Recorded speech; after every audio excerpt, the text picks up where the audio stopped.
mulai tahun depan Jakarta akan punya LPDP. LPDP? LPDP yang dikelola pemerintah DKI Jakarta dengan LPDP pusat. Dulunya kan private sector ini tidak percaya dengan birokrasi. Naik garis kemiskinan, kehilangan lapangan pekerjaan, dan seterusnya. Mas Pram, bagaimana pemerintah Provinsi DKI Jakarta melihat persoalan ini? Apa yang berbeda dari Mas Pram ketika persoalan macet, ketika persoalan banjir itu masih tetap ada hari ini? Mas Pram, kalau menanggapi komentar-komentar itu gimana?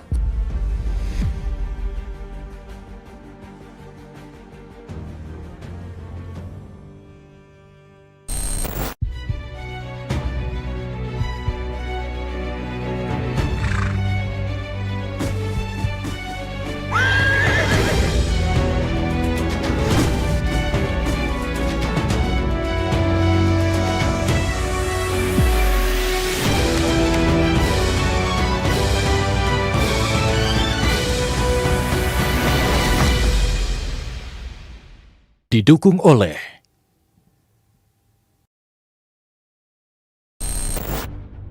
Jakarta menuju kota global, dan saya akan berbincang bersama dengan orang yang spesial, orang nomor 1 di DKI Jakarta, Pramono Anung. Mas Pram, apa kabar? Sehat, Apa Mas? kabar Abram? Mas Pram, saya harus ucapkan happy belated birthday dulu. Terima kasih. 11 Juni ya. Oh, ini Jakarta atau pribadi? Pribadi dulu. Oh, kalau pribadi saya sebenarnya orang yang tidak merayakan ulang tahun, Abram. Masa? Tapi kalau diucapin ulang tahun, terima kasih. Karena tanggal 11 Juni, berikutnya 22 Juni itu ulang tahun kotanya yang Jakarta, iya. Provinsinya. Dan biar Mas Pram tahu aja, saya juga tanggal 11, Mas. 11 apa tadi? 11 Februari. Oh, Jadi Februari dan Juni, Gemini dan Aquarius. Tadi saya cek di AI, Mas. Katanya elemen udara sama-sama. Oh gitu. Terus ya. ada koneksi intelektual yang sama dan frekuensi yang sama, Mas Pram. Yang paling penting penuh berkah dan banyak rezeki Amin. buat kamu loh. Amin, Mas Pram, sama Mas Pram juga. Karena banyak tugas yang harus diemban, Mas Pram. Kaitannya dengan Jakarta yang kita kenal, dia punya visi besar yang sudah ditulurkan oleh Mas Pram dan juga Mas Rano Karno, Bang Dul ya. Bagaimana mewujudkan visi besar itu? Ada 3 persoalan klasik yang selalu didengungkan Mas Pram, dan kami harus deliver dari situ: banjir, macet, polusi. Ceritakan kepada kita, Mas Pram, lewat pijakan ini semua, akankah bisa terwujud Jakarta menuju... Jadi persoalan klasik Jakarta ini sebenarnya sejak zaman sebelum Jakarta merdeka, Indonesia merdeka pun, itu sudah ada. Baik itu banjir, kemudian macet. Pada waktu itu karena Jakarta sudah menjadi pusat Batavia lah, menjadi pusat dibandingkan daerah lain ya. Tentunya macetnya berbeda dengan macet yang hari ini. Dan juga persoalan polusi baru kemudian ketika ekonominya tumbuh. Nah, yang pertama mengenai polusi. Saya bersyukur pemerintah pusat dalam hal ini sudah memutuskan untuk membuat atau mendorong untuk pembangkit listrik tenaga sampah. Dan Jakarta akan dibangun 3 pembangkit listrik tenaga sampah. LTS. Sekarang dalam proses untuk finalisasi kontrak dan sebagainya. Yang pertama adalah di Bantar Gebang, yang kedua di Tanjungan, yang ketiga di Sunter. Masing-masing pembangkit sampah ini kurang lebih 7.500 ton per hari kebutuhan sampahnya. Sementara neraca sampah di Jakarta itu 9.000. Sehingga dengan demikian kalau 9.000 dikurangi 7.500, sebenarnya sampahnya itu hanya tersisa kurang lebih 1.500. Kita masih punya RTF di Rorotan yang kebutuhannya kurang lebih 1.000, di Bantar Gebang juga 1.000, kemudian kita masih punya di beberapa ini. Dan kalau ini semua berjalan dengan baik dan Ingup nomor 5 tahun 2024 mengenai pilah sampah itu dijalankan dan berjalan, saya yakin persoalan sampah di Jakarta akan selesai secara keseluruhan. Dan mudah-mudahan di tahun 2028 akhir atau 2029 sampah di Jakarta akan penanganannya berbeda karena semuanya sekarang sudah betul-betul diserap menjadi pembangkit listrik tenaga sampah, diserap menjadi di Rorotan RDF, di pressing, kemudian disalurkan ke industri yang memakai untuk bahan bakar, dan kemudian juga Ingup itu kalau dijalankan, saya yakin persoalan sampah Jakarta akan terselesaikan. Dan dalam konteks ini saya ingin berterima kasih kepada warga Jakarta yang baru kali ini gerakan sampah, Ingup Pilah Sampah itu dukungannya di bawah masif.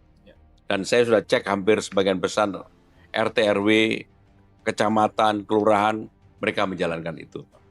Persoalan yang kedua adalah masalah banjir. Jadi banjir ini intinya sebenarnya ada 3. Satu karena banjir kiriman, mau tidak mau terjadi karena memang Jakarta letaknya di bawah. Yang kedua karena banjir lokal, karena hujan deras tetapi drainase Jakarta tidak tertangani secara baik. Yang ketiga karena aerob. Aerob itu permukaan laut yang tinggi sehingga air tidak bisa turun ke lapangan.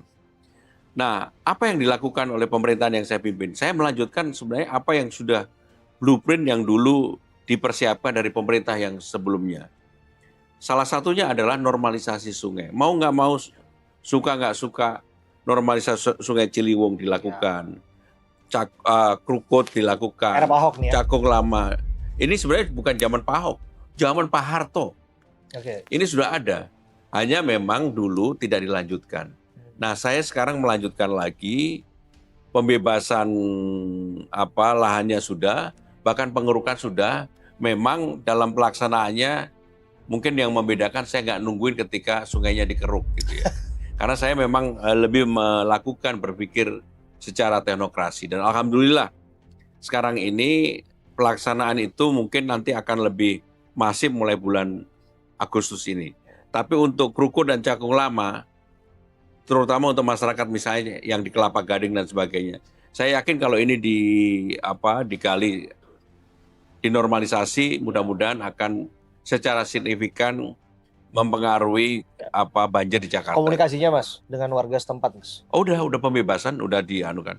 Dan mereka menerima itu karena memang kebanyakan orang yang tinggal di sungai itu adalah pendatang. Ya memang akan ada kompensasi dan sebagainya. Jadi persoalan banjir tetap, walaupun itu sudah dilakukan Abraham, tetap akan ada. Dari mana? Kalau kemudian terjadi banjir rob, kayak kemarin minggu lalu, 2 minggu yang lalu, nggak ada angin, nggak ada hujan sama sekali, tiba-tiba beberapa bagian banjir karena rob itu tadi. Nah, yang ketiga masalah kemacetan. Jadi kemacetan sekarang ini, Jakarta ini nomor 2 setelah Singapura di ASEAN. Nomor 8 di Asia. Nomor 17 di dunia. Transportasi konektivitas di Jakarta sejak dibuka apa yang disebut dengan Trans Jabodetabek. Trans Jabodetabek itu yang menghubungkan antara Jakarta dengan daerah-daerah penyangga. Termasuk ke Bogor, ke Tangerang, ke Bekasi, ke airport, dan berbagai trayek. Sekarang ini secara signifikan mengurangi kemacetan. Kenapa mengurangi? Problem utama kemacetan di Jakarta itu adalah ketika pagi hari ada kurang lebih 3,5 sampai 4 juta orang masuk ke Jakarta, sore atau malam hari kembali ke kediamannya masing-masing. Pergerakan inilah yang dulunya sebagian besar menggunakan kendaraan pribadi. Sekarang orang sudah mulai menggunakan kendaraan transportasi umum. Hal itu terlihat dari konektivitas kita yang sudah 93%. Ketika awal-awal saya menjabat, orang yang naik transportasi umum itu kurang lebih 22%. Sekarang sudah hampir 30% lebih. Dan peningkatan 8% itu luar biasa. Maka kenapa kemudian lembaga-lembaga survei dunia terhadap kemacetan ini memberikan peringkat Indonesia yang lebih baik. Indonesia itu nggak pernah, di Asia nomor 2 itu nggak pernah. Dan kita hanya kalah dari Singapura. Dan itu bisa di-googling, dibaca aja. Dan kalau kita lihat di lapangan sih memang penggunaan transportasi umum semakin masif sih, Mas.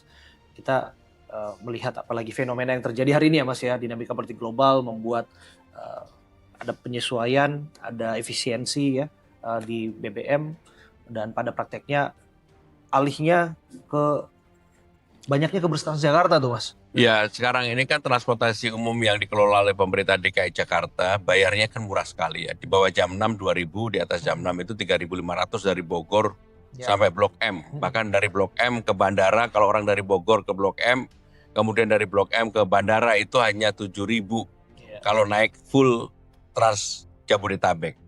Dan ini menunjukkan bahwa pemerintah Provinsi DKI Jakarta serius terhadap itu. Bahkan kami sekarang ini juga menggratiskan 15 golongan. Memang subsidinya terus terang besar sekali. hampir 4 triliunan lah untuk itu.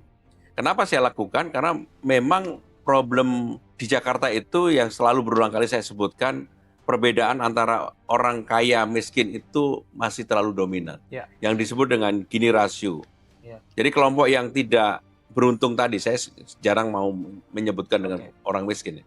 Kelompok yang tidak beruntung tadi memang harus mendapatkan perlindungan, proteksi dari pemerintah. Dan dalam ini adalah pemerintah Jakarta memberikan subsidi terhadap transportasi, memberikan beasiswa, bantalan sosial dan sebagainya. Itulah yang kami lakukan. Ya, saya lihat visinya sih Mas. Karena kalau visi global disebutkan menjadi kota global ya. Tadi dimulai dengan etika lingkungan. Kota-kota besar dimanapun hari ini memang menjalankan itu.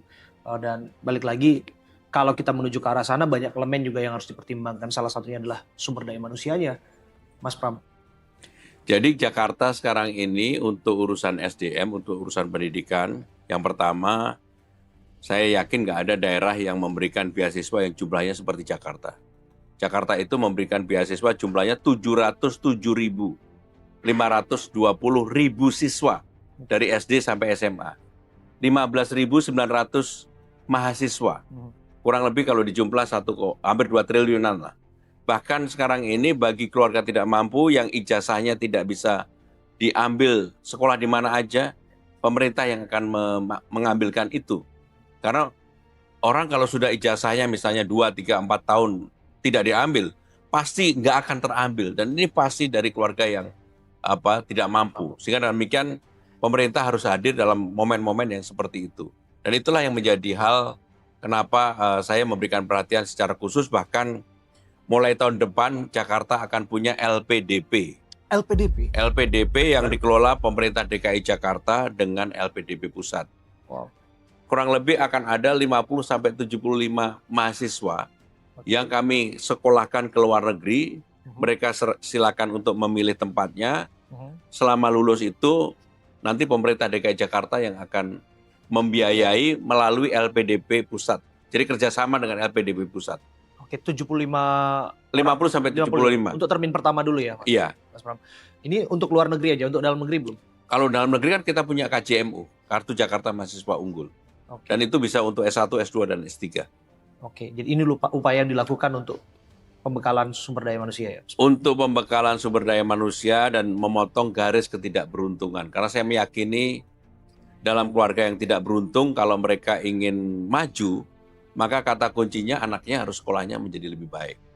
Bahkan di tahun ini kami juga mengirim kurang lebih 580-an anak-anak sekolah kejuruan ke luar negeri, tepatnya di 3 negara, Kuala Lumpur, Jepang, dan Jerman, untuk bekerja. Karena dalam hal ini juga kita jangan hanya konsentrasi semata-mata untuk pendidikan, tetapi juga menyalurkan mereka. Dan tahun ini kita menyalurkan 580-an. Ini menarik ya, Mas Pram melakukan gebrakan-gebrakan di tengah penyesuaian dan efisiensi yang berjalan di pusat ya, Mas Pram. Gimana cope dengan itu? Gimana mengatasi itu? Yang paling utama, Jakarta juga pasti ada pemotongan dana bagi hasil sehingga APBD-nya pasti menurun. Tetapi yang saya lakukan adalah membangun trust, membangun kepercayaan. Dan sekarang ini Jakarta banyak membangun tidak menggunakan APBD, tetapi melakukan strategic planning ataupun partnership dengan private sector. Contohnya, Taman Bendera Pusaka. Oke. Itu kurang lebih pembiayaannya 50 miliar lebih lah. Itu sepenuhnya dibiayai oleh swasta. Taman Semanggi yang sekarang lagi mulai dilakukan pembenahan, itu juga oleh swasta. Bahkan di Bundaran HI yang menghubungkan antara Grand Hyatt dengan Pullman, Pullman dengan Mandarin dengan Kempinski, kemudian turun ke bawah, di situ nanti ada UMKM, masuk ke UMR, udah kayak di Singapura lah. Itu juga sepenuhnya swasta. Kenapa saya lakukan itu, kemudian melibatkan swasta karena simbiosis mutualisme, apa untungnya bagi swasta? Tentunya banyak yang bisa diraih. Hanya memang dulu untuk membangun trust tadi, kebanyakan kan, ya mohon maaf, dulunya kan private sector ini tidak percaya dengan birokrasi. Tetapi ketika birokrasinya sekarang kami buka menjadi terbuka, transparan, dan semuanya diputuskan Ini terbuka. akuntabel ya Mas ya? Akuntabel. Dan tentunya melibatkan KPK, melibatkan Capdatun. Sehingga trust itu ada. Dan itulah yang saya bangun. Naik garis kemiskinan, kehilangan lapangan pekerjaan, dan seterusnya. Mas Pram, bagaimana pemerintah Provinsi DKI Jakarta melihat persoalan ini? Apa yang berbeda dari Mas Pram ketika persoalan macet, ketika persoalan banjir itu masih tetap ada hari ini? Mas Pram kalau menanggapi komentar-komentar itu gimana? Saya pendatang dari Sumatera Utara dan saya semua orang, saya juga pendatang di Jakarta kan gitu.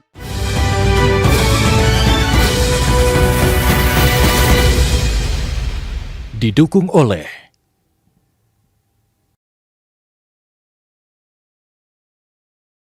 Jakarta, pusat perekonomian Indonesia, adalah panggung dinamis bagi Jakpro sejak 1960. Sebagai perusahaan profesional milik pemerintah Provinsi DKI Jakarta, Jakpro menghadirkan solusi yang menjawab kebutuhan kota ini akan ruang yang layak huni, efisien, dan berkelanjutan. Jakpro berkarya membangun kota. Jadikan Jakarta dambaan Indonesia.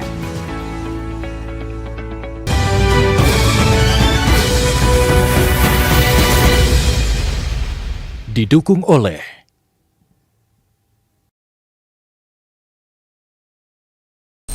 Mas Pram, saya harus bergerak pada persoalan yang inti yang menjadi pembicaraan. Hari ini kan kita melihat dinamika politik dalam negeri, kemudian dari luar negeri berpengaruh terhadap apa yang menjadi keluhan hari ini. Mengenai garis kemiskinan, kehilangan lapangan pekerjaan, dan seterusnya. Mas Pram, bagaimana pemerintah Provinsi DKI Jakarta melihat persoalan ini? Saya dalam konteks itu membuka lapangan kerja untuk kepentingan jangka pendek. Jumlahnya 2.843.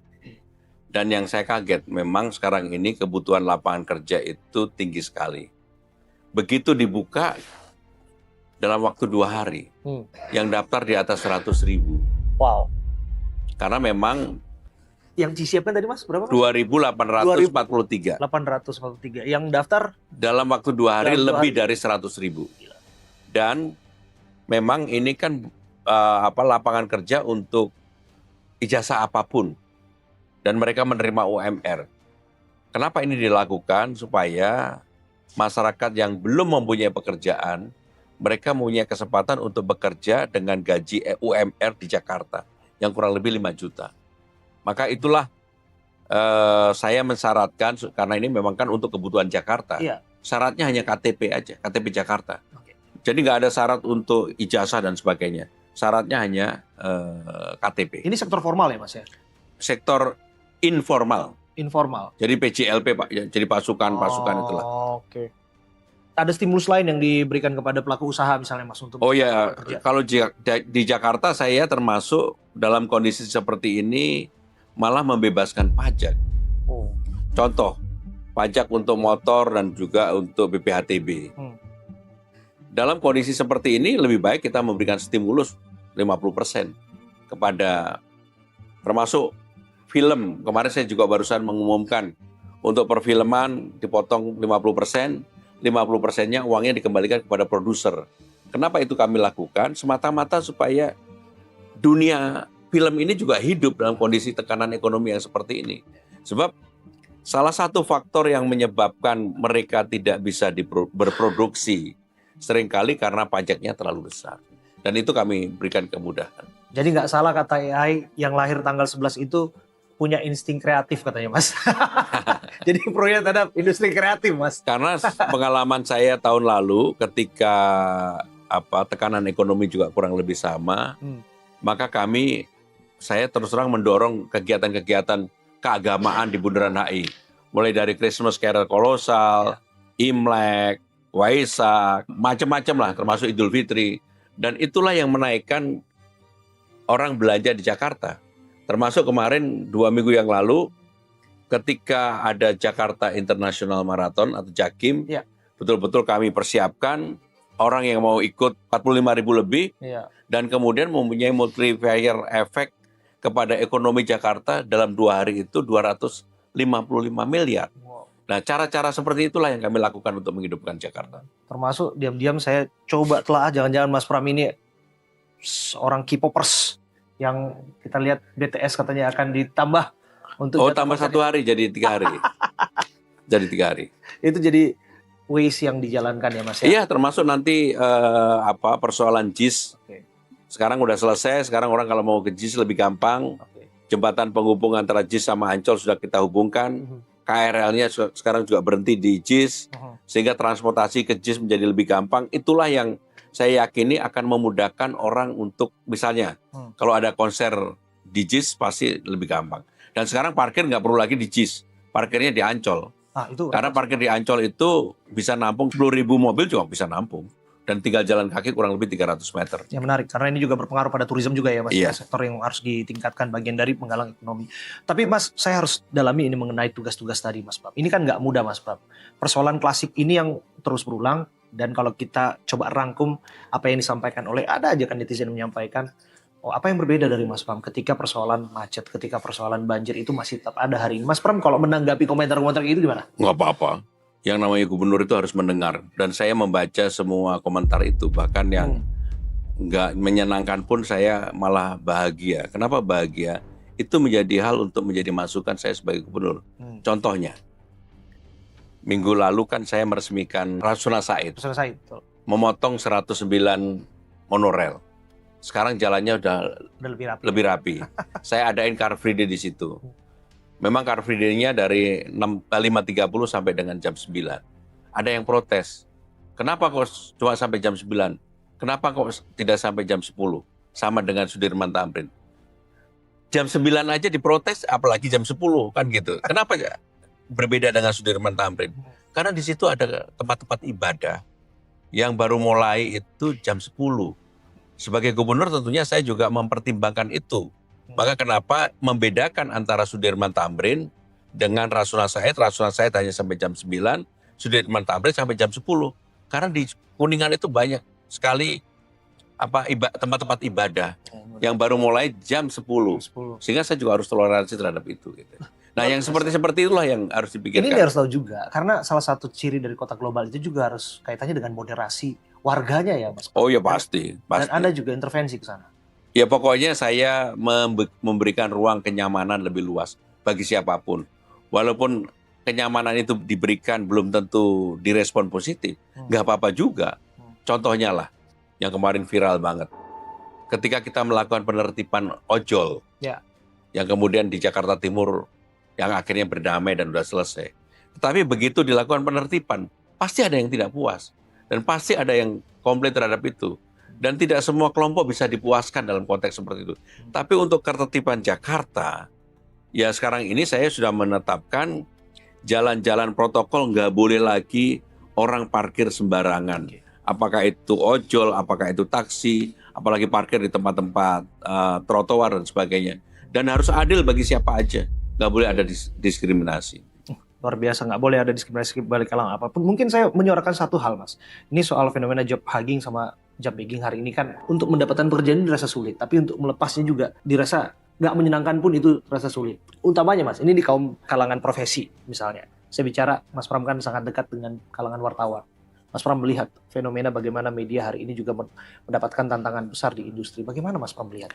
Ya memang apapun dengan perubahan teknologi, kemudian perubahan gaya hidup, ada artificial intelligence, dan orang juga sekarang ini dengan mudah untuk mendapatkan informasi, tidak lagi harus bergantung pada media mainstream. Nah itulah kenyataan yang harus dihadapi. Tetapi buat saya sebagai gubernur Jakarta, yang tetap harus dilakukan adalah sebagai berikut. Ketika dulu orang sudah diputuskan Jakarta akan pindah ke IKN, itu hope-nya ke IKN kan tinggi sekali. Betul. Sekarang ini karena sampai hari ini belum ada kepastian, bahkan MK kemarin memutuskan menunggu Kepres. Jakarta tetap menjadi ibu kota, orang kembali ke Jakarta lagi. Nah, apa yang kamu sampaikan Abraham, bagi pemerintah DKI Jakarta harus membuka ruang untuk itu. Maka saya benar-benar tidak pernah dan tidak mau melakukan, misalnya lah, ada pembatasan orang untuk datang ke Jakarta. Ada pembatasan orang untuk bekerja di Jakarta. Jakarta terbuka bagi siapa saja, tetapi bagi orang yang mau bekerja di Jakarta, ya harus mempersiapkan diri karena keterbukaan itu. Nah itulah yang membuat menurut saya mendapatkan laporan bulan ini aja Dukcapil yang melaporkan ada tambahan orang datang ke Jakarta cukup signifikan. Dan ini nggak akan menjadi beban bagi Jakarta, Mas? Ya harus diberikan ruang untuk mereka juga bersama-sama berkarya untuk membangun Jakarta. Dan kebanyakan mereka kan pencari kerja. Ya. Terutama bagi anak-anak muda ya monggo silahkan kan gitu. Saya mengalami proses itu, Mas. Saya pendatang dari Sumatera Utara dan saya saya juga pendatang di Jakarta kan gitu. Dan saya warga Mas Pram juga. Saya berKTP Jakarta Selatan, Mas. Jadi kami menyampaikan ini atas dasar apa yang kami lihat di lapangan, atas dasar juga memang apa peristiwa yang benar-benar terjadi. Mas Pram, ini mungkin terakhir ya, Mas. Prosesnya masih akan panjang, Mas. Karena setiap hari banyak tantangan. Saya ingat datang ke sini itu berbagai kepemimpinan, Mas. Berbagai era ke era. Tapi yang saya baru lihat tuh ada masih warga yang datang ke sini untuk buat laporan tadi, Mas. Saya masih lihat, tadi saya tanya sama stafnya. Masih ada yang bikin laporan untuk menerima keluhan-keluhan dan seterusnya. Mas Pram, dalam pola kepemimpinan ini, bagaimana melihat apa yang sudah berjalan sebelumnya? Dan Mas Pram punya sempat mengatakan bahwa akan menggabungkan ataupun mengadopsi hal-hal yang baik dari gubernur-gubernur sebelumnya. Dan prakteknya masih berjalan hari ini. Jadi yang banyak orang tidak tahu, hampir setiap hari sekarang orang masih datang ke balai kota. Masih ada ya, Mas? Setiap hari. Jadi setiap pagi saya pasti bertemu dengan mereka. Oke. Yang membedakan adalah dalam penanganannya saya ini menangani secara apa ya? Nggak perlu kemudian kamera banyak baru saya tangani, enggak. Ya. Saya lebih pengen menyelesaikan persoalan itu Dengan tenang. Dengan tenang. Contohnya lah, yang paling heboh sebelum saya mimpin, Kampung Bayam. Ya. Dulu kan nggak selesai-selesai. Rame itu, Mas. Kampung Akuarium. Betul, Kampung Akuarium. Tanah Merah. Sekarang kan tenang aja, udah selesai semua. Nah, apa yang beda? Itu kan orang pingin tahu, Mas. Ya, yang beda ya diselesaikan. Oke. Cuma memang nggak perlu diumumkan kan gitu. Oke. Bahkan sekarang ini di Kampung Bayam, semua masyarakat yang dulu tidak tinggal di apartemen, yang bersengketa, sekarang sudah tinggal di apartemen semua dan mereka sudah menjadi petani perkotaan. Nah, kemudian di Tanah Merah yang begitu lama nggak pernah dibangun.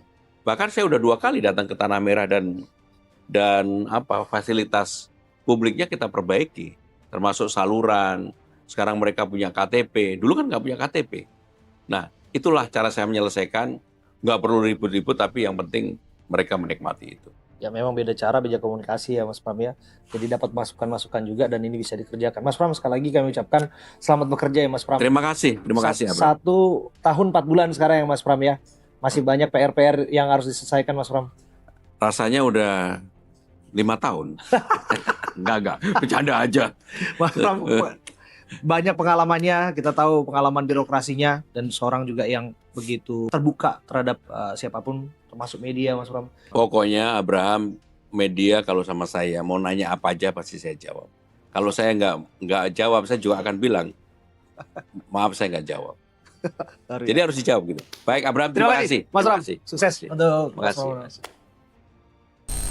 Pak, saya harus bicara nih Pak. Problema ketika kita ada di sini Pak. Problema yang dihadapi sehari-hari Pak. Bapak bicara soal environment, Bapak bicara soal inklusivitas, tapi saya harus tanya soal keamanan Pak.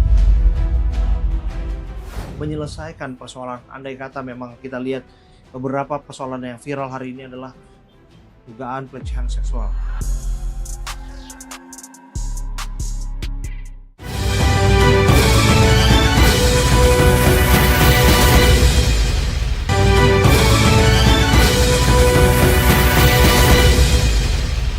Didukung oleh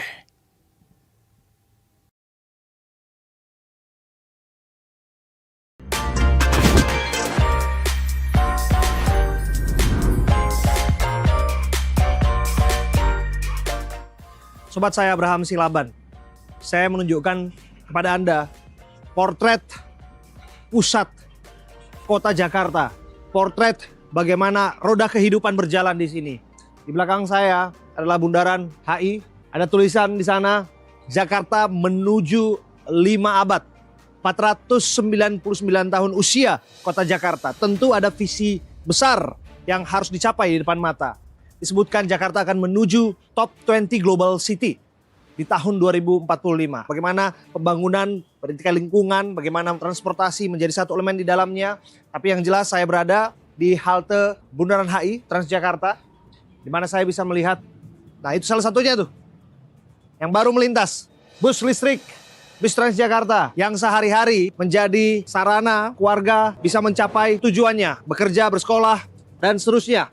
Dan tentu ini menjadi salah satu elemen penting yang tak terpisahkan dari wajah ibu kota hari ini. Maka di momen ini saya akan mengajak sosok yang istimewa. Saya berkesempatan mewawancarai Pak Welvison Yuza yang merupakan Dirut PT Transjakarta. Pak On, apa kabar? Selamat pagi Bang Abe.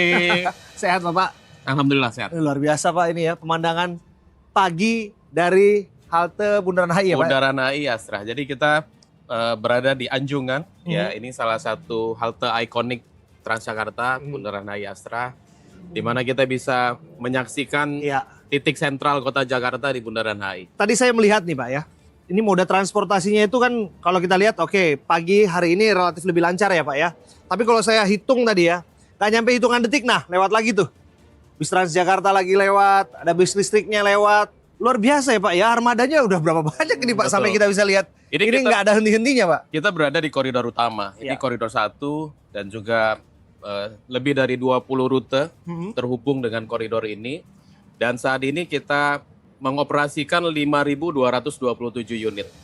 Dan tadi yang Bang Abe saksikan, 500 unit diantaranya adalah bus listrik. Bus listrik. Bus listrik. Untuk koridor 1 aja atau di seluruhan? Kita sebar di semua koridor. Ya. Oke. Bus listriknya sudah beroperasi dan Jakarta menjadi salah satu kota yang cukup progresif dalam mengimplementasikan EV. Tidak hanya di kota-kota Jakarta ya, tapi kalau kita bandingkan dengan beberapa kota di ASEAN dan juga beberapa kota dunia lainnya, kita termasuk yang cukup agresif. Nah, itu yang menarik Pak. Ketika kami berbincang bersama dengan Gubernur DKI Jakarta, Mas Pram, yang mengatakan bahwa dalam kunjungannya ke Singapura, dia mengatakan bahwa salah satu ukuran dari kemajuan kota adalah bagaimana pembangunan itu dilakukan pada etika lingkungan. Listrik ini salah satunya. Betul. Ini menjadi salah satunya. Pak Gubernur punya concern yang sangat tinggi terhadap transportasi, terutama public transportasi. Dan ada dua hal yang menjadi kunci utama di transportasi. Yang pertama adalah transportasi itu akan mendorong mobilitas untuk meningkatkan aktivitas ekonomi. Dan yang kedua, public transport Transjakarta itu juga berkontribusi untuk penurunan emisi, untuk peningkatan kualitas udara. Kami melakukan survei perhitungan bersama WRI Indonesia. Setiap perjalanan yang pindah dari kendaraan pribadi, pindah ke Transjakarta, maka emisi per perjalanan per orangnya itu turun 94%. Dan apabila kita menggunakan bus listrik, ya tentu zero emission. Jadi turunnya ya bisa 99,9%. Luar biasa Pak. Kalau misalnya agak bingung ya dengan rute-rute dan seterusnya ya. Ini yang menarik nih. Ada pakaian kece yang digunakan, kemeja kece yang digunakan oleh Pak Dirut nih. Saya lihat nih, Pak saya lagi lihat nih. Oh saya yang biasa naik yang mana nih? Wah ini dulu yang Kebun Siri saya pernah pakai Pak. Ini rute koridor 1. Jadi blok M kota. Jadi ini merupakan salah satu merchandise yang kita sediakan di TJ Store. Jadi dalam 3 tahun terakhir ini banyak transformasi yang kita lakukan. Salah satunya transformasi bisnis dan juga digital. Ini salah satu produknya. Pesan yang kita bawa dengan merchandise itu adalah mengangkat sisi-sisi kota yang selama ini mungkin jarang teraktualisasi atau jarang diulas. Dan salah satu jika ingin menjadi global city, kalau kita lihat adalah harus lebih banyak warga yang bercerita tentang kotanya. Ini salah satu cara ya Pak ya, betapa kemudian warga itu dan bus Transjakarta itu menjadi entitas yang tak terpisahkan ya Pak ya. Betul. Hari-hari ini ya Pak ya. Saya akan bicara banyak mengenai bagaimana kemudian dinamika ekonomi yang terjadi Pak. Dari luar dan juga dari dalam, yang pada prakteknya kemudian ada kenaikan BBM non-subsidi. Betul. Yang kemudian mengubah penyesuaian harga lah dan seterusnya. Kan sekarang warga malah banyak berharap pada bus Transjakarta ya Pak ya. Betul. Jadi kalau kita lihat kemarin pada saat ulang tahun DKI, Pak, kado yang dipersembahkan oleh Transjakarta adalah rekor baru. Kita melayani 1,54 juta perjalanan dalam 1 hari. Dan ini menjadi rekor baru. Rata-rata di tahun ini 1,4 juta perjalanan yang kita layani setiap harinya. Kemarin pada saat 22 Juni, bertepatan dengan Rp1, Pak Gubernur memberikan kado buat semua warga Jakarta. Kita mencapai 1,54 juta. Nah, ini sebetulnya saya juga ingin berbincang bersama Bapak, sekaligus kita juga bisa menggunakan bus Transjakarta ya Pak ya. Betul. Karena ada beberapa hal sebetulnya persoalan Pak. Bapak juga pasti melihat bahwa ada moda transportasi yang hari ini diharapkan oleh banyak warga, bukan hanya warga ibu kota ya Pak ya, tapi daerah-daerah penyangga lain nih Pak. Betul. Yang masuk Pak. Ini juga menjadi satu tantangan ya Pak ya, karena jumlahnya kalau nggak salah 3-4 juta per hari masuk. 4 juta. Ya Pak Gub sampaikan salah satu program program unggulan beliau adalah Trans Jabodetabek. Iya. Jadi kalau pagi kita lihat banyak mobilisasi warga yang dari daerah penyangga masuk ke Jakarta, dan dengan Trans Jabodetabek membangun konektivitas antar wilayah. Oke. Dan tentunya dengan penyediaan fasilitas yang diberikan oleh DKI bisa mengurangi volume kendaraan yang masuk di DKI, sehingga juga berkontribusi untuk mengurai kemacetan. Boleh Pak ya kita naik ke bus Boleh, Transjakarta? nanti kita akan turun ke bawah, kita akan naik bus Transjakarta. Oke. Nanti kita akan melanjutkan obrolan itu.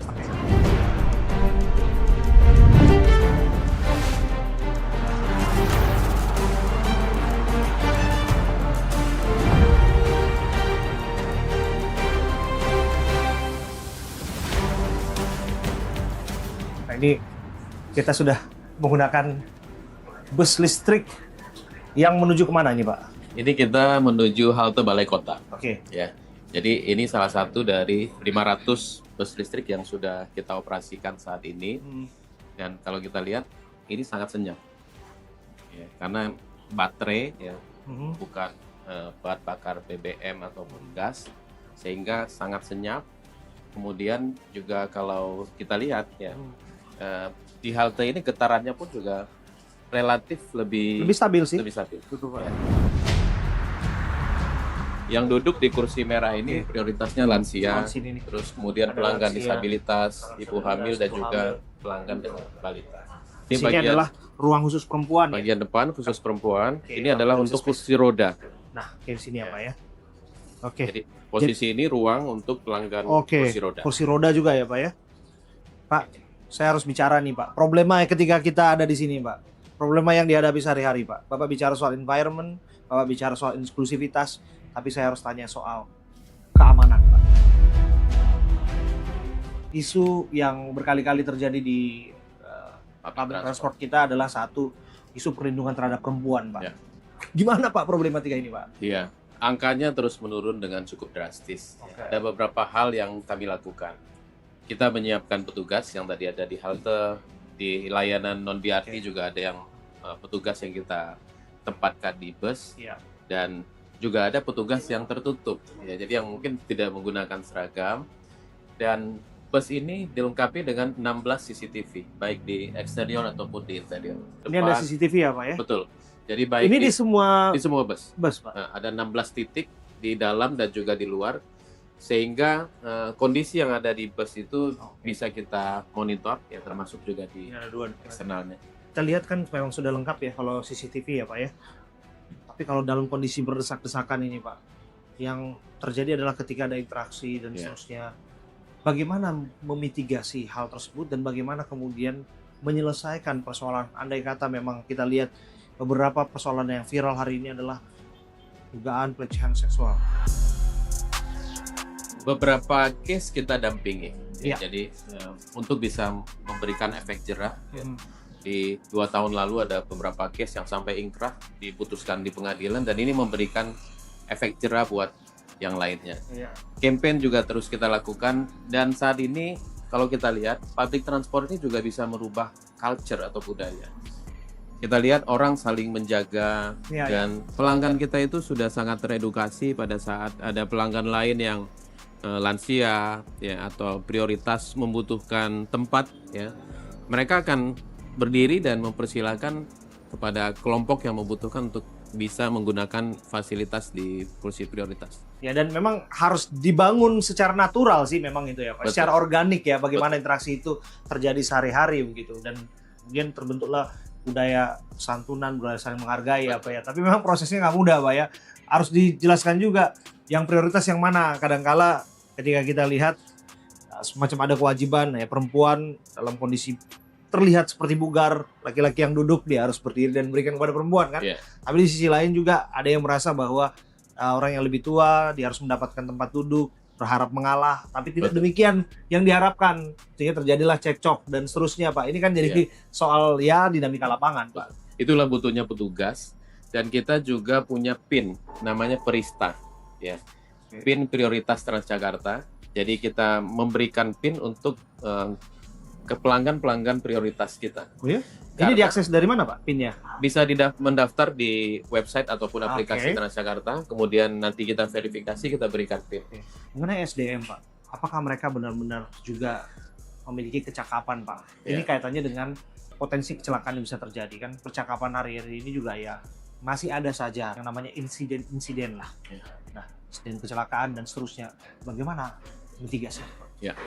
Menjadi hal yang penting tentunya di sebuah industri pelayanan publik ya, aspek human itu menjadi hal yang penting, terutama frontliner kita misalnya pramudi, karena kualitas layanan kita tentu tercermin dari apa yang mereka bisa deliver ke pelanggan. Jadi kita memulai dengan sebuah langkah kecil, kami membangun Transjakarta Academy. Ini adalah lembaga pelatihan ya, yang juga bisa memberikan pendidikan vokasi. Saat ini kita fokus kepada pramudi. Jadi mereka dilatih, ada refreshment training, ada new hire yang dilatih di sana untuk nanti setelah dibekali maka mereka baru bisa bekerja di Transjakarta. Ya, secara statistik dalam 3 tahun terakhir accident rate kita itu turunnya 40%. Jadi 0,55 turun menjadi 0,33. Hitungan accident rate itu per 100.000 kilometer. Termasuk angka kecelakaan jalan itu juga berkurang ya Pak? Berkurang Jakarta ya Pak ya, by data ya Pak ya. Dan itu yang harus terus dimitigasi ke depan Pak. Kita sudah sampai di halte Balai Kota. Oh ini Balai Kota ya Pak? Ini Balai Kota. Oke Pak. Ya, silakan perhatikan langkahnya. Boleh interaksi nggak kita sama warga Pak? Boleh. Nah ada ibu-ibu di sini. Mari Pak. Halo Ibu. Dengan Ibu siapa Bu? Iya. Aduh, kok pada kabur? Transjakarta ini dikenal dengan istilah macet. Bagaimana menjelaskan kepada publik bahwa hari ini kehadiran bis Transjakarta ini adalah solusi dari itu?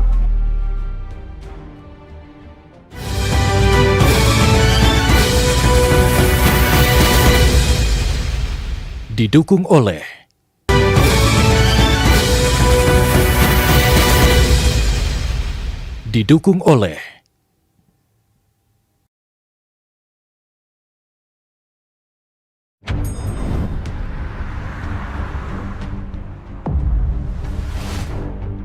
Ini jadi halte yang cukup ramai karena menjadi salah satu halte yang paling dekat dengan Monas. Jadi kalau warga ingin ke Monas bisa menggunakan halte ini. Dan juga salah satu destinasinya adalah perpustakaan nasional, Balai Kota. Ini menjadi public interest yang banyak dikunjungi. Jadi dapat 2 spot tuh. Satu Bundaran HI. Ini tadi dari Blok M ya tadi? Ini dari Ragunan. Oh, tadi yang kita gunakan Ragunan. Dari Ragunan. Ragunan ke Balai Kota. Ke Balai Kota. Ini adalah koridor 6 yang digabung dengan koridor 1. Bang Abe, kalau kita lihat halte ini apa yang unik dari halte Balai Kota? Sejarah kah? Halte ini kita bangun di median jalan, tapi tidak ada satupun pohon yang kita tebang. Oh, boleh. Benar ini nakut di sini. Saya lihat nih. Jadi ini kita pertahankan, semua pohon-pohonnya tidak ada yang ditebang satupun. Ini pohon-pohon tetap berdiri kok di sini. Ya. Sana juga. Jadi ini menunjukkan komitmen kita pada saat membangun. Kita juga harus memperhatikan lingkungan. Saya tidak pernah melihat yang seperti ini. Kita sudah pernah coba ya, mungkin di negara-negara lain. Iya. Di Eropa saya udah pernah coba, Pak. Kemudian di Singapura lagi. Tapi nggak pernah saya lihat yang bentuk seperti ini, di mana ada pohon yang tetap dipertahankan keberadaannya. Betul. Dan mungkin saya bisa salah, tapi ini disclaimer, ya kita bisa cek nanti apakah ada di tempat lain, dan bahwasanya Jakarta benar-benar peduli terhadap lingkungan dalam pembangunannya bisa dilihat di sini. Betul. Ya Pak ya. Di halte Bundaran Senayan juga sama. Itu juga ada beberapa pohon yang tetap kita pertahankan di tengah-tengah halte. Bukan hanya dipertahankan tapi dirawat ya Pak ya? Dirawat, dan ini dirawat. Karena tentu resiko loh, ya Pak ya? Betul.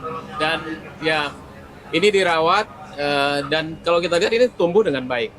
Semua pohon-pohonnya tumbuh dengan baik.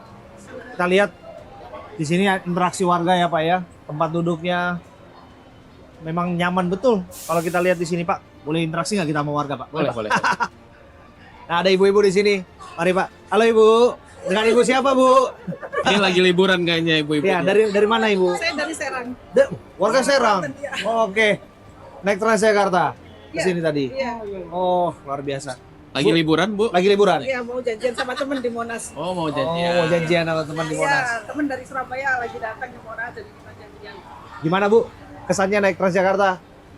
Ini saya baru pertama kali nih saya naik Transjakarta. Yang bagus apa? Satu pelayanan. Pelayanannya bagus, latih kita gampang gitu. Ongkosnya murah. Ongkosnya murah. Wah, Murah. ibu-ibu ini kalau Ibu urusan udah punya murah. kartu warga DKI. Oh. Ibu gratis. Coba lihat. Coba tunjuk Bu, yang benar Ibu. Ini nggak perlu kita tunjukin identitasnya, kita intip aja. Ini aja. Jangan-jangan ngaku nih Bu. Yang gratis yang usia berapa Pak? 60 tahun. Saya. 60 tahun ke atas. Oh ini. Tapi nggak kelihatan ya 60 tahunnya ya. 60 tahun. Nggak kelihatan. Sering pakai, Bu? Iya. Bisa kita LRT juga bisa. Bisa. Jadi semua transportasi publik di Jakarta, MRT juga bisa. Oh. LRT yang Kelapa Gading itu juga bisa. Oh udah integrity ya Pak ya? Udah integrate. Jadi ini di juga MRT udah- itu juga bisa. Di MRT juga bisa pakai. MRT bisa dan gratis. Seperti ini bentuknya nih. Ini Jakmop. Jakmop mobilitas bebas akses. Jadi Ibu Norma Damanik ini terkategori lansia, warga Cempaka Putih ya. Mendapatkan akses gratis ya Bu ya. Gratis naik bis Transjakarta, MRT Jakarta, MRT Jakarta, dan LRT Jakarta. Ada yang mau disampaikan kepada pemerintah provinsi Bu? Terima kasih banyak buat Pak Gubernurnya. kasih. Terima kasih banyak. Saya dikasih gratis. Katanya ke Ancol juga gratis. Ancol juga gratis. Katanya mau coba nanti. Silakanlah Ibu, coba jalan-jalan ke Ancol ya Bu ya. Tapi yang penting dihafal ini Bu, rute-rutenya, Iya, jangan sampai gampang, salah. Pak, tanya di sini semua dijelasin. Oh gampang juga. Karyawannya juga ramah-ramah. Tahu. Makasih ya, Bu. Jadi betul-betul berbudaya ya, Iya. global Berbudaya. dan berbudaya. Kalau misalnya ada keluhan-keluhan, chat-chat gitu ada nggak sih Pak Bisa. lapor? Jadi semua sosial media, bahkan telepon juga bisa 1500 102. Semuanya nanti akan ditangani melalui agen-agen kita. Oke, makasih ya Ibu ya. sama-sama, Sehat-sehat Pak. Ibu. Iya, Selamat makasih banyak. sampai tujuan. Ya. Selamat sampai tujuan. Kalau memperpanjang ini gimana? Nah, oh ada pertanyaan nih Pak. Bapak dengan Bapak siapa? Sumiran. Pak Sumiran. Oh juga dapat lansia juga nih. Ya. Dia bertanya Pak, Ya. mau memperpanjang seperti apa? Pas Pak? lagi habis. Ya, ini setiap 6 bulan memang harus diperpanjang. Ya. Diperpanjangnya tinggal datang ke Bank Jakarta, Pak. Terima kasih. Terima kasih. Ada pengalamannya diceritakan dulu Pak sebelum memperpanjang ini. Bapak udah sering pasti gunakan Pak.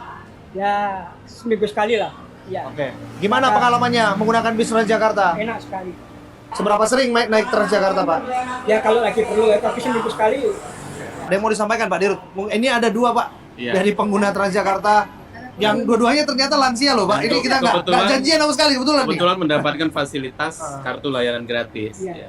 Ini program dari Pemprov DKI, ya Bapak Ibu, yang diberikan buat lansia untuk bisa akses. Dan salah satunya tentunya ini juga bisa mempermudah silaturahmi. Jadi datang ke tempat saudara, berkunjung ke anak dan yang lainnya iya. difasilitasi oleh Pemprov DKI. Oh, iya. Terima kasih Pak. Oke. Terima kasih ya Pak. Ini luar biasa loh Pak. Luar biasa, Ini- kan? Testimoni natural. Ya, ini mungkin terakhir ya Pak On ya, Pak Dirut. Transjakarta ini dikenal dengan istilah macet. Bagaimana menjelaskan kepada publik bahwa hari ini kehadiran bis Transjakarta ini adalah solusi dari itu? Iya. Jadi pertama kalau kita lihat di jalur BRT, ya dengan sterilisasi jalur yang kita lakukan bersama dengan pemangku kepentingan yang lain, kepolisian, TNI juga membantu, Dinas Perhubungan. Begitu masuk jalur Transjakarta, kita menghimbau jalur inilah khusus bus. Dan tentunya dengan jalur yang tersedia, maka aksesnya akan lebih mudah. Dan untuk bisa mengurangi kemacetan, tentu kita juga harus menjadi bagian dari solusi. Pindah menggunakan layanan transportasi publik. Dan tentu dengan semakin banyak yang berpindah akan mengurangi beban jalan. Ya. Dan kita lihat, saat ini kita melihat keinginan warga dan juga kesadaran untuk berpindah menggunakan public transport itu sangat tinggi sekali. Ya, terutama buat Gen Z dan millennials, ya. Buat mereka transportasi publik itu sudah menjadi bagian dari gaya hidup. Ini luar biasa ya Pak ya. Layanan tetap ditingkatkan di tengah tentu ada penyesuaian hari ini anggaran Pak ya. Kita mengetahui betul ya Pak ya. Tapi kualitas tetap harus dijaga ya. Kualitas harus tetap kita jaga. Oke. Dan satu hal yang kita dorong adalah kita menjadikan TJ itu sebagai platform. Bisa bekerja sama dengan berbagai kolaborator. Yang kedua, TJ sebagai public transport adalah gaya hidup. Jadi kalau tadi Bang Abe lihat ada merchandise, ya. Dan ini merupakan rute-rute Transjakarta, ini menjadi bagian campaign kita untuk bisa menjadikan public transport itu sebenarnya bukan sesuatu yang jauh dari kita, tapi bisa menjadi gaya hidup keseharian. Dan kita juga punya ini, ya, jadi tumbler merchandise yang mengangkat sisi kota. Ini adalah edisi Patung Sudirman, ya. Dan ini bercerita titik-titik yang berada di sekitar Duku Atas, ya, di Jalan Jenderal Sudirman. Ada beberapa versi lain dari tumbler yang kita angkat sisi-sisi kota yang lainnya. Ada Semanggi, ada Balai Kota, dan beberapa halte-halte ikon. Ini bagus nih. Nih, jadi moda transportasinya benar-benar bertransformasi dan kualitasnya tadi sudah kita dengarkan ya testimoninya. Tapi budaya menjadi elemen yang tak terpisahkan di dalamnya. Betul. Dan itu tuh luar biasa sih menurut saya. Dan sekali lagi Pak, kami juga mendengar bahwa ada kabar baik. Kota Jakarta mendapatkan peringkat kedua dengan kota moda transportasi paling modern. Terima kasih Bang Abe, terima kasih. Saya berharap bahwa ini menjadi hal yang baik ya ke depannya Pak ya. Iya. Bahwa kalau ada kekurangan dan lain sebagainya, barangkali terakhir Pak, apa yang ingin Bapak sampaikan kepada berapa tadi Bapak katakan 1,4 juta rata-rata pengguna per hari? 1,4 juta pelanggan Transjakarta. Tentu pertama ini semua adalah dukungan dan komitmen dari Pemprov DKI Jakarta untuk menciptakan layanan transportasi publik yang bisa diakses dan juga ramah, aman, dan melayani warga. Dan tentu ini juga apa yang dilakukan dan disediakan oleh Pemprov DKI juga disambut oleh warga Jakarta, di mana setiap hari pengguna Transjakarta semakin meningkat. Tentunya kita menghimbau agar semakin banyak warga Jakarta yang menggunakan public transport, sehingga ini bisa berkontribusi untuk mengurai kemacetan dan peningkatan kualitas udara. Luar biasa. Luar biasa Pak. Sekali lagi terima kasih. Terima kasih Pak Dirut Terima kasih. PT Transjakarta. Dan menutup ini Pak, katanya biasa ada pantun yang disiapkan Pak. Saya ada ide nih tiba-tiba nih Pak ya. Buah pepaya, buah mangga. Untuk warga, jangan lupa naik bis Transjakarta. Thank you, terima kasih. Thank you menyaksikan.